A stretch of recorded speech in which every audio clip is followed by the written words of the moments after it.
বাংলাদেশে সরকারি চাকরিতে কোটা সংস্কারের দাবিতে আন্দোলনরত সাধারণ শিক্ষার্থীদের উপর ছাত্রলীগের হামলার ঘটনায় উদ্বেগ প্রকাশ করেছে যুক্তরাষ্ট্র। এছাড়া ছাত্রলীগের হামলার নিন্দাও প্রকাশ করেছে দেশটি। একই সঙ্গে বাংলাদেশে চলমান আন্দোলনের সকল বিষয় নিবিড়ভাবে পর্যবেক্ষণ করা হচ্ছে বলেও জানিয়েছেন মার্কিন প্রশাসন।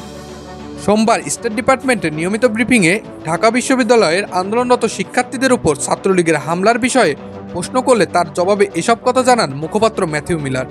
ব্রিফিংয়ে স্টেট ডিপার্টমেন্টের করেসপন্ডেন্ট মুশফিক ফজল আনসারি জানতে চান, সরকারি চাকরিতে মেধাভিত্তিক পদ্ধতির পক্ষে কোটা বাতিলের দাবিতে গত কয়েকদিন ধরে বাংলাদেশে হাজার হাজার শিক্ষার্থী বিক্ষোভ করছে। কোটা সংস্কারের দাবিতে আন্দোলনকারীদের লক্ষ্য করে প্রধানমন্ত্রীর একটি মন্তব্যের পরই ক্ষমতাসীন দলের ছাত্র সংগঠন বাংলাদেশ ছাত্রলীগের নেতাকর্মীরা সাধারণ শিক্ষার্থীদের উপর হামলা করেছে। এতে অন্তত 500 শিক্ষার্থী আহত হয়েছে। এছাড়া ছাত্রলীগের নেতাকর্মীরা হাসপাতালের জরুরি বিভাগে ঢুকেও আহত শিক্ষার্থীদের উপর হামলা চালিয়েছে। বাংলাদেশে চলমান এই বিক্ষোভ নিয়ে যুক্তরাষ্ট্রের অবস্থান কি? জবাবে মিলার বলেন, ঢাকাসহ বিভিন্ন জায়গায় শিক্ষার্থীদের ব্যাপক আন্দোলন সম্পর্কে যুক্তরাষ্ট্র সচেতন রয়েছে। আমরা এই বিষয়টি পর্যবেক্ষণ করছি। শত শত শিক্ষার্থী সেখানে হামলার শিকার হয়েছে এবং আহত হয়েছে। মত প্রকাশের স্বাধীনতা এবং শান্তিপূর্ণ সমাবেশ যে কোনো বিকাশমান গণতন্ত্রের অপরিহার্য ভিত্তি হিসেবে কাজ করে। আমরা শান্তিপূর্ণ প্রতিবাদকারীদের বিরুদ্ধে যে কোনো সহিংসতার নিন্দা জানাই।